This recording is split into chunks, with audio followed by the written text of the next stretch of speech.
Hi, I'm your Edgar Christos, and this is my project. So I created a news aggregate app, and the objective is basically to create an app that allows users to sign in using a widely used platform, which is Google, and give them access to the latest news while also giving them account-specific features like changing their profile pictures.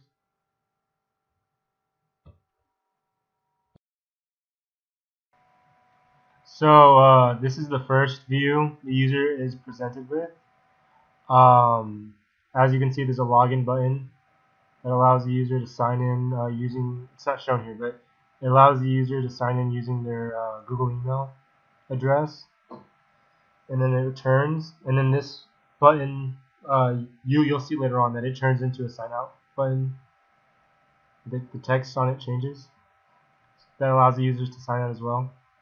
And so this is the home view that users are presented with after logging in. It shows their trending feed and their My News feed, but it only lists the first couple of articles that are given. And from here, they'll be able to go into the respective views. So for the trending view, you can see that there is a list here of articles that take you to another view with the article name and the UI view that presents the article. Originally I was going to show the text in here, but it looks really bad, so I decided to just implement it using a UI view. Yeah, and as you can see there I used a navigator controller, or whatever it's called, to allow you to just go back through each view. So as you can see, it says login at the top left here, home here, and there's a back button on the top of this view as well.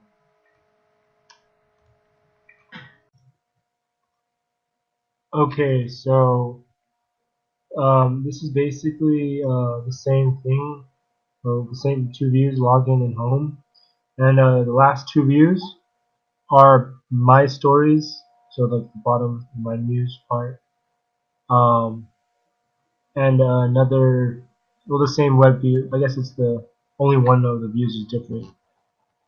This is the same UI view as before. So this is basically a different view that allows the user to see different stories. And so, yeah, so this will be the other half of the home view, the functionality that the home view will take you to. So yeah.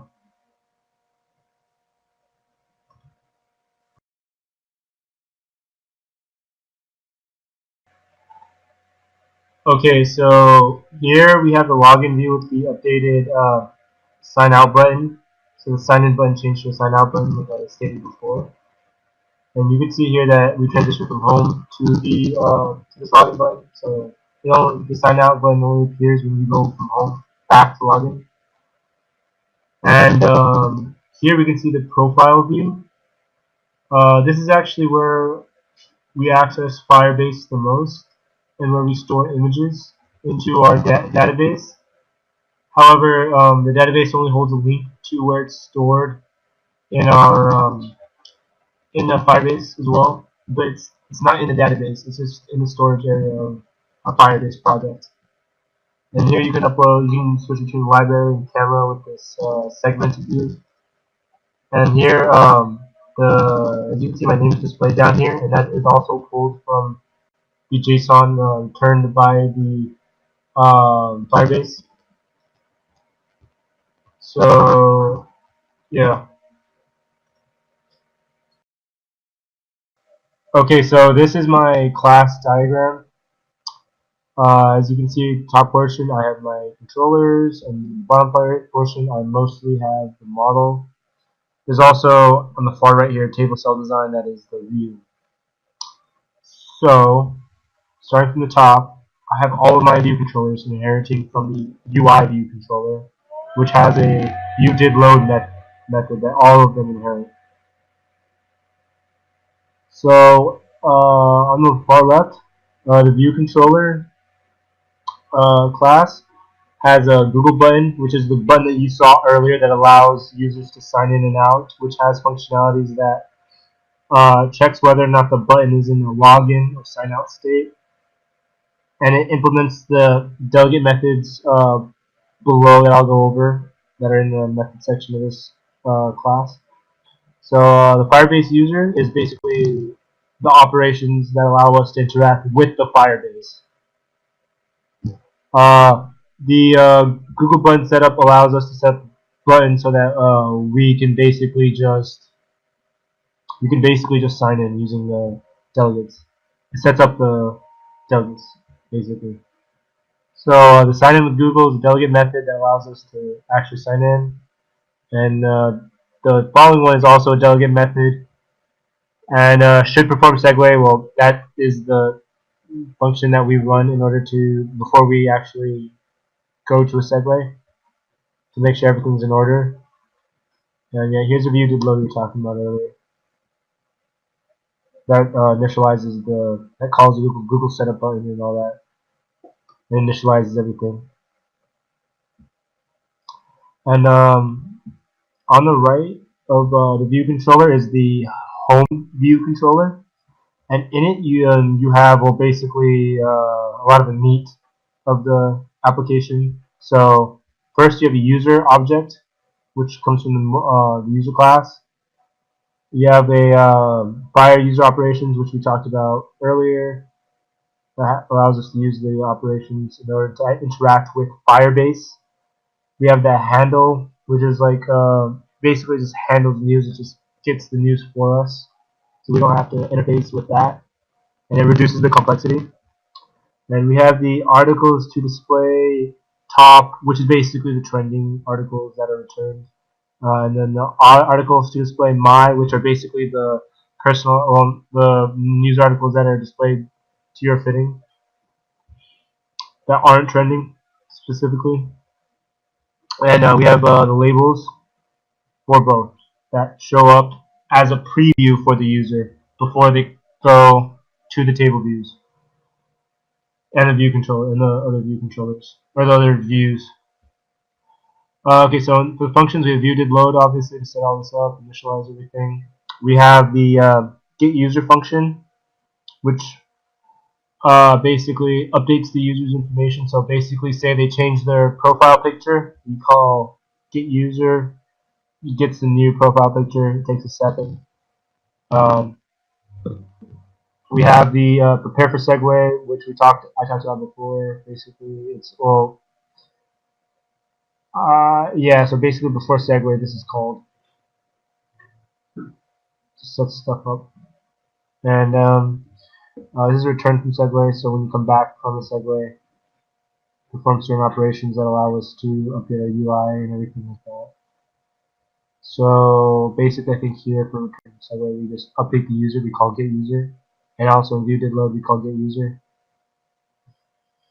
And they get top articles and get all articles. You can tell what they do. They get the articles from the model, from the handler, and they upload the table view. Or they upload not the table view. They update the two labels, and they store the information to pass on to the next controller, which will display the information that was obtained from the home view controller. So like trending view controller and my use view controller would receive the information that the home view controller gets through the prepare cycle. And the display articles, obviously, it just displays articles given to the labels. Okay, so next up is the trending view controller, which has a table UI table view and a trending news object, or an array of news objects. And basically, the trending news object array comes from the home view controller, which is passed on the prepare for segue. So basically, it gets the information and displayed using the delegate methods, which are listed below in the two table view delegates down low. And there's also a prepare for a segue, 2 at the bottom of the trending view controller that passes on the information from a single article or a single news object which contains information from the API call that was used to obtain the articles, and it passes it on to the MyNews controller to actually display that article. And for the MyNews view controller, it basically has a same table. Actually, oh no, actually I'm sorry. The trending view article does not control it. Passes information to the into the details view controller. So a little bit further, all the way to the right. So basically, yeah, it passes the object there, and then that object then calls it has a UI web view. The details view controller has a UI web view, and to display the URL because it looks much nicer, like I said before, than an actual just plain text.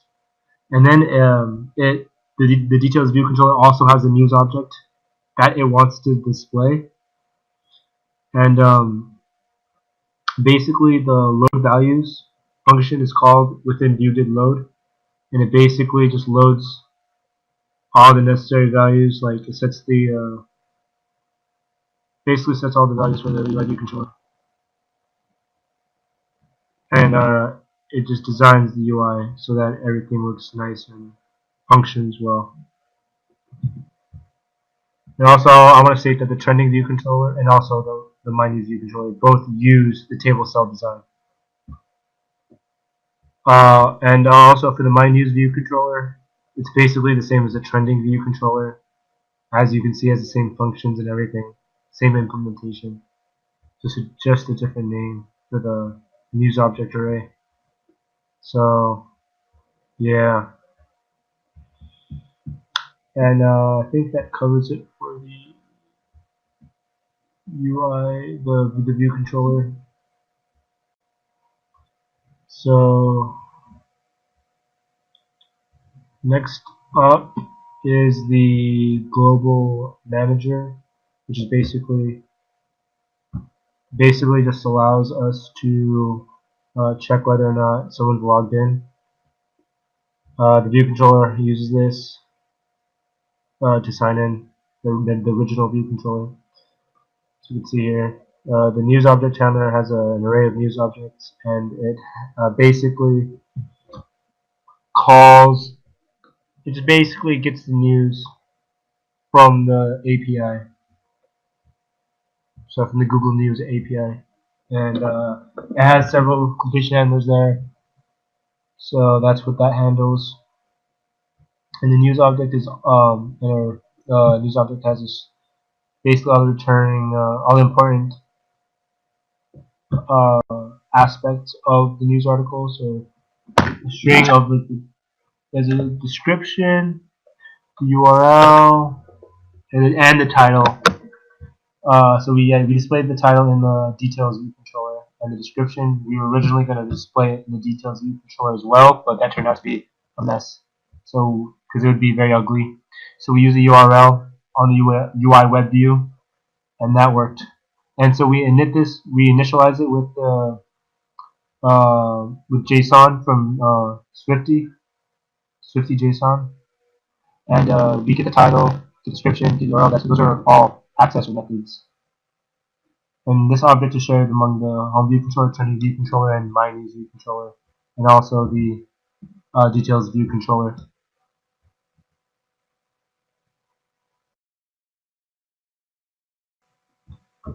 Okay, so moving on, the next class I want to talk about is the user class.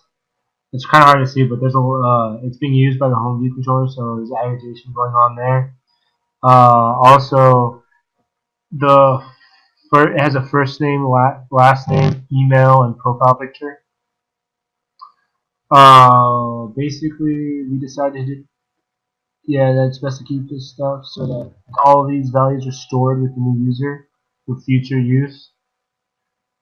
And that's how we get the information in the profile picture view. In the profile, view, I guess. So We have the init that uses JSON from Swifty, JSON like I stated before. We have accessor methods below, just like the news object. So get first name, get last name, get email, and get profile picture. And for get profile picture, you get the string of the location of it, and then you actually call it using fire user operations, class user operations, which I'm going to talk about now, has a lot of methods. So first, check the user, check basically make sure that the user exists, and all these operations interact with the firebase database. So check the user. Most of these use which numbers are this. So check user and checks user existence. Sorry, I misspoke. The first one is create user. So that basically creates the user for you, which will be called by the function here. And the check user existence is what I was talking about before, that checks whether or not the user exists within the database. And the save features URL basically takes a UI image and stores it in the storage area.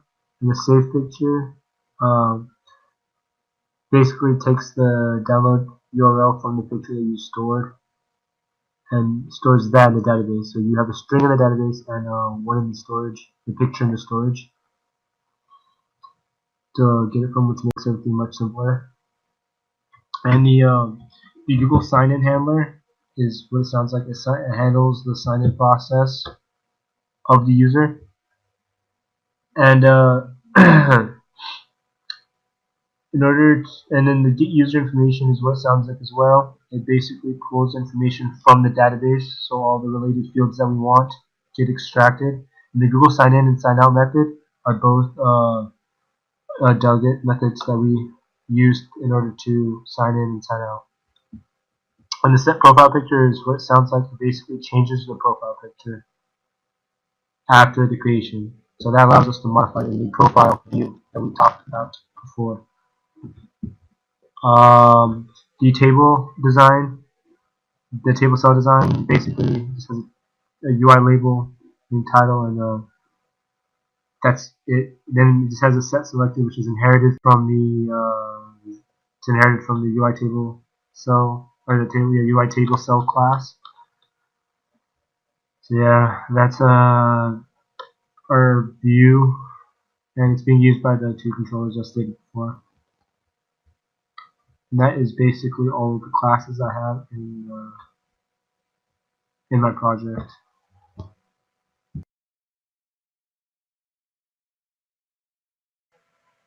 Okay, so last but not least is the MVC diagram. Here you can see the model, view, and controller. So for the model, it handles the firebase storage for all like the data and the articles and users. Notifies the controller changes made. Provides update, delete, and save, like the profile picture. It's basically what that's referring to. Storage of different types of articles. It interacts with the Google News API, and it parses data in order to obtain desired articles. Just like the Firebase operation class that I showed you earlier. So, but yeah, like I said, it notifies when there's a new picture. That's for the get user, and then authenticated. That's how you sign in. Articles read, stored, and the users are added. So the updates are basically stores new users, and it updates the profile picture in the profile view. So for the controller, it basically takes care of interacting with Firebase, like calling certain functions and all of that. It initiates a user picture change, like calls functions for the model as well, that allow us to change the picture of the user. Takes care of the transitions using segues, retrieves trending articles, tailored articles, and actually the sports articles are deprecated. I took this out, but I don't know why it's showing again. And it initiates login. So yeah, so for the user updates, they update the table, the transfer view, and the remove article from view. And the user actions, they basically just tap the buttons on the view. They load new articles by interacting with the table view, like clicking on a table view cell. They can enter text, select an image from the UI picker, They could use a navigation button to like go back and forth, or generally just back, I guess, the navigation button, and they just tap on the button to move forward. And in the view, it reacts to users' taps, as stated before, the actions that follow those taps. It navigates through the different views, displays all the table values, displays the article contents.